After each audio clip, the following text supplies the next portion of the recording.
Hello everyone, this is Rick and welcome to Astral Club. Today we have a very interesting video. The title of it is Secret U.S. Army Astral Projection Report. This report was prepared back in 1983 by a Wayne McDonnell at the request of his commanding officer in the U.S. Army Intelligence and Security Command of Fort Meade in Maryland. He was tasked with assessing the Gateway Experience, which is run by the Monroe Institute in Faber, Virginia. And he was instructed to go through this training and then do a report afterwards.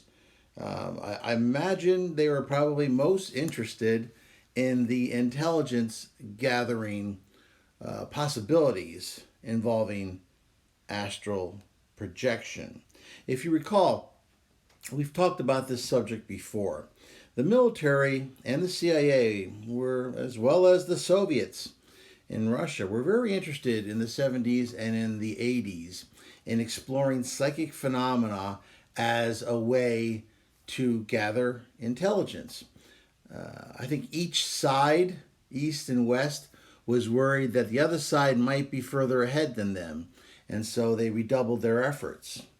Now, the Gateway process, I went through that in 1985. It was fascinating. I went down to Faber, Virginia. The Monroe Institute down there is a beautiful, beautiful retreat.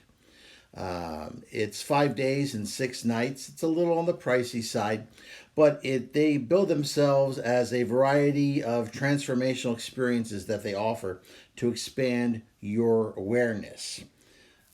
They don't bill it necessarily as a way to astral project. There is a module that does talk about astral projection. However, the Gateway Experience tries to expand your entire psychic being and your awareness. It doesn't just concentrate on astral projection. Now, for the purpose of this video, I'm going to emphasize the astral projection parts of the report. Now, this is a lengthy report. It would take an hour to read it. Do nothing but read it. I will leave a link in the description to the CIA Freedom of Information Act site where you can download this entire report. And if it's your type of interest, I would definitely promote you to take a look at it. There's parts of it that blew my mind from the standpoint of I can't believe some military officer was this aware back in 1983. So it was very surprising to me. At any rate, that's what we're going to be talking about. Now, the actual title of this paper or this report, with the typical U.S. military brevity, the analysis and assessment of the Gateway processes examined altered states of consciousness and astral projection. Now, this report was published in 1983 secretly, and it was declassified 20 years later. And eventually, a little while back, it ended up on the CIA Freedom of Information site. So let's get into it. In the first part of the report, the writer addresses directly his commander, and he said, "You tasked me to provide an assessment of the Gateway experience in terms of its mechanics and ultimate practicality," which, bottom line, his commander was the head of the intelligence operation working out of Fort Meade. So that's what they were primarily looking at.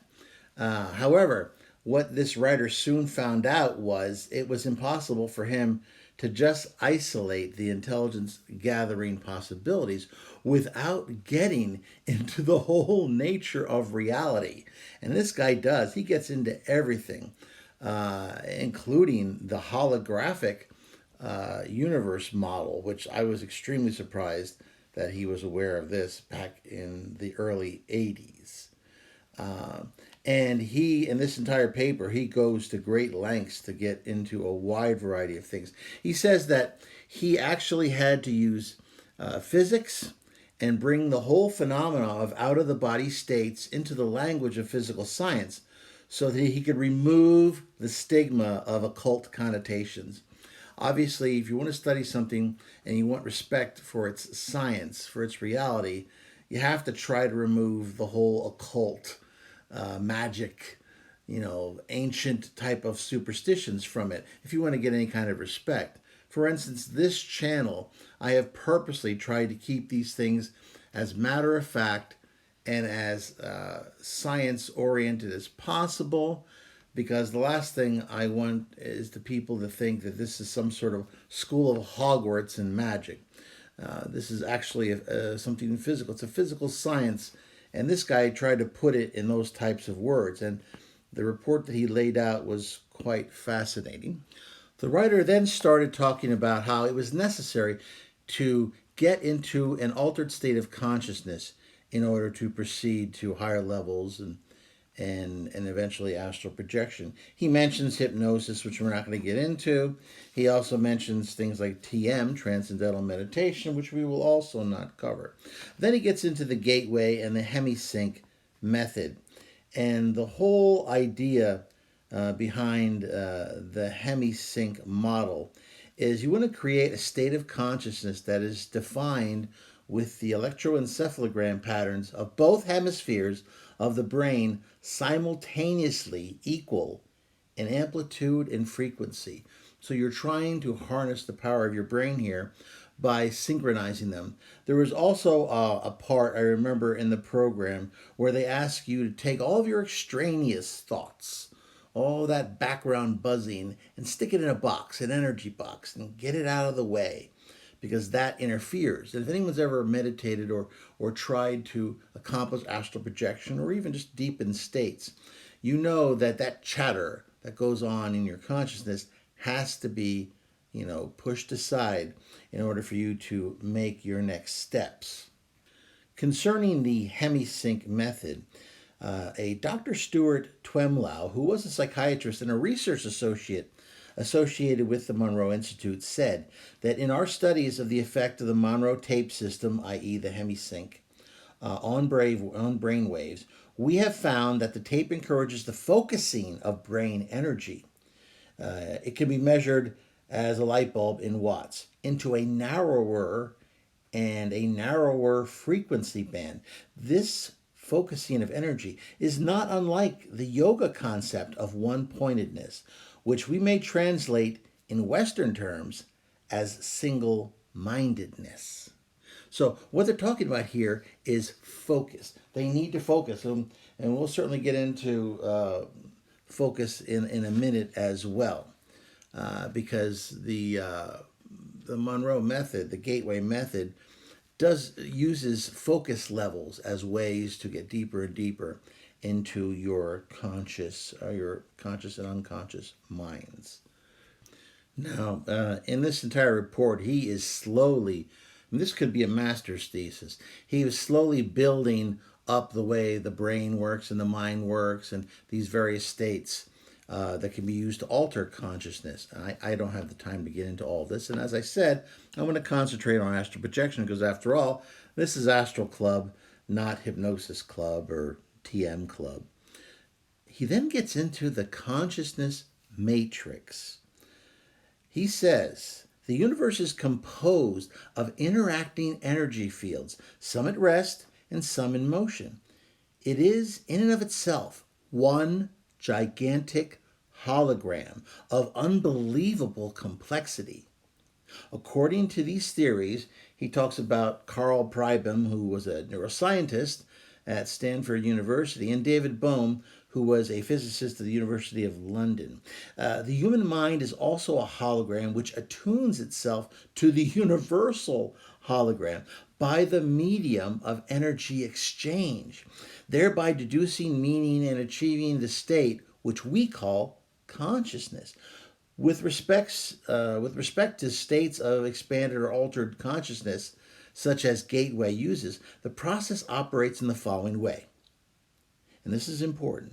As energy passes through various aspects of the universal hologram and is perceived by the electrostatic fields which comprise the human mind, the holographic images being conveyed are projected onto those electrostatic fields of the mind and are perceived and understood to the extent that the electrostatic field is operating at a frequency and amplitude that can harmonize with and therefore read the energy carrier patterns. Now think about that for a second.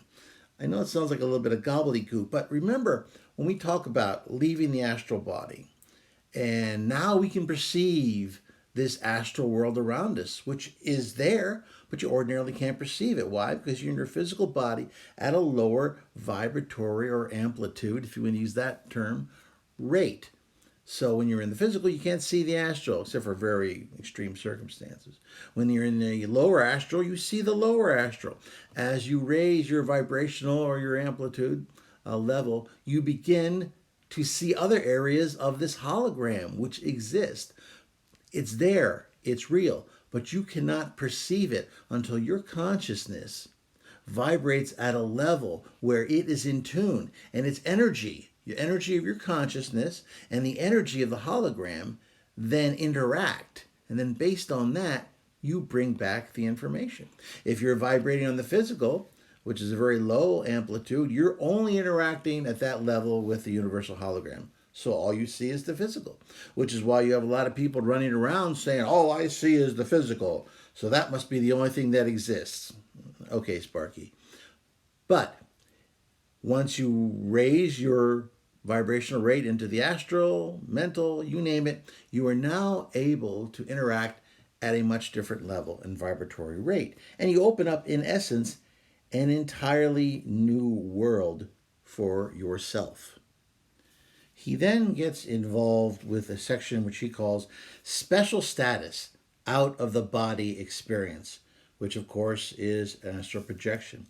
He says, although human consciousness can, with enough practice, move beyond the dimension of time and space and interface with other energy systems in other dimensions, the entire process is appreciably enhanced if that consciousness can be detached in large measure from the physical body before such interface is attempted. So what he's saying here, which is fascinating, is that an adept, someone who is highly experienced, could say remote view or even observe a higher consciousness level while still in their body. Like maybe some of these real gurus, that perhaps they can raise their vibratory rate while still in the physical. However, the writer here says that it's a lot easier if you actually can just leave the physical body behind, separate your astral body, because now you're in the astral world, you're vibrating at that rate, and it's just so much easier because you don't have those physical distractions that you have to deal with and fight off. He then continues and says, the tentative conclusion to be drawn is that the out-of-the-body state may be regarded as an extremely effective way of accelerating the process of enhancing consciousness and of interfacing with dimensions beyond time and space. If the practitioner of the gateway technique has a choice of concentrating on achieving and exploiting the out-of-the-body experience as opposed to, just concentrating his full efforts on expanding his consciousness from his physical body, then the former, which of course is the out-of-the-body experience, would appear to promise much faster and more impressive successes than does the latter. So once again, he's saying that of all these different enhanced consciousness techniques, if you're looking to bring back other data, supplementary data, different data from this holographic universe, the easiest way and the most effective way is by out-of-the-body experience and astral projection. It's not the only way. He just says it's the most effective and the easiest way to get that done. And I can certainly back him up on that. Now we get into the quality of consciousness. He notes that the out of the body state involves projection of a major portion of the energy pattern that represents human consciousness, so that it may move either freely throughout the terrestrial sphere, i.e., run around Earth, for purposes of information acquisition, which is, of course, really what they're interested in here, or into other dimensions of time space, perhaps to interact with other forms of consciousness within the universe. Now we're really expanding what we can do with astral projection. I want to depart for a minute here because I want to discuss, so everyone's aware, the gateway process, as I said earlier, is not an astral projection course. Consider it one of the parts of that overall course. They're trying to train your ability to consciously change your vibratory levels, your ability to operate on other levels of consciousness.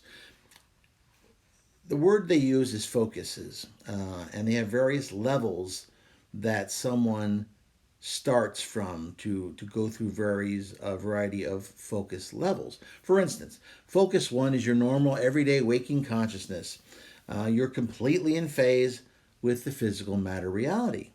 Focus 10 is the physical body is deeply relaxed while the mind remains conscious.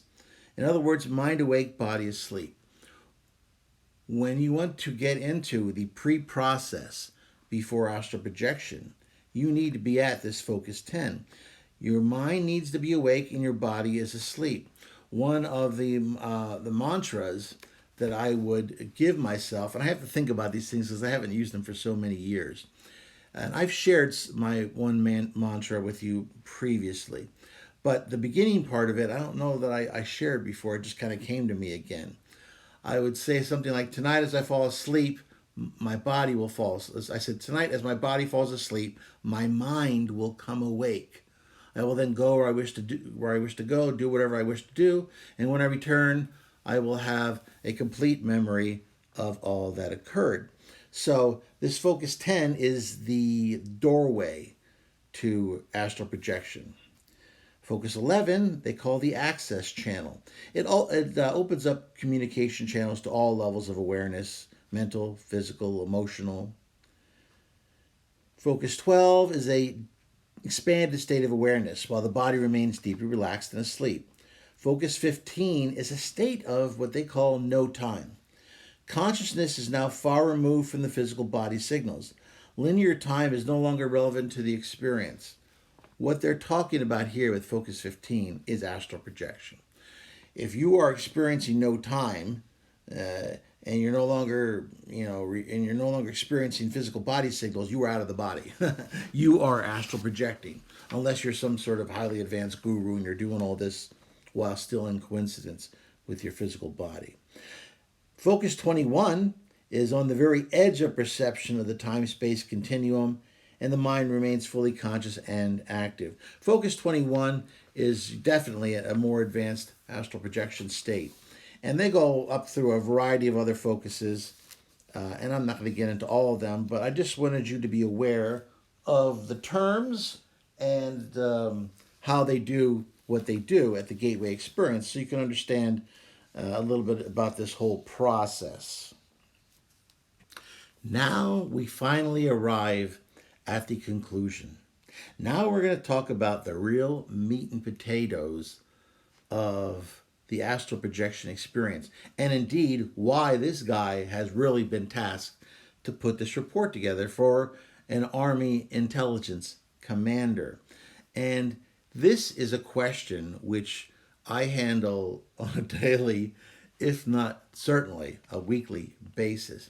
People are trying to get at okay, I'm astral projecting. I want to do this, that, or the other thing. I want to see something that's going on in the physical.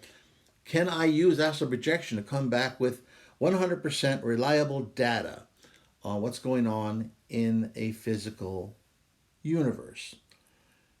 And I'm going to address that here through this paper because this guy comes to a brilliant conclusion and he explains why astral projection can be used, but there may be some limitations in its effectiveness due to this particular state of being and how it interacts with the holographic universe. So this is crucial right here. Information collection potential. The information acquisition potential associated with the out of the body state seems to attract the most attention from the standpoint of developing practical applications for the gateway technique. Yeah, and certainly it attracts a lot of attention for somebody who's in Army intelligence.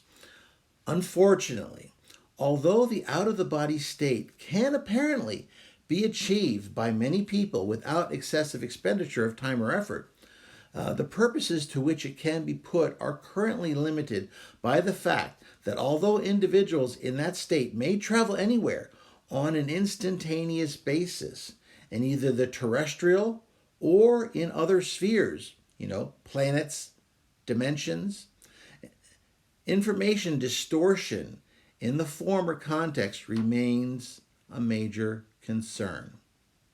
So let's talk about that. Why is there distortion?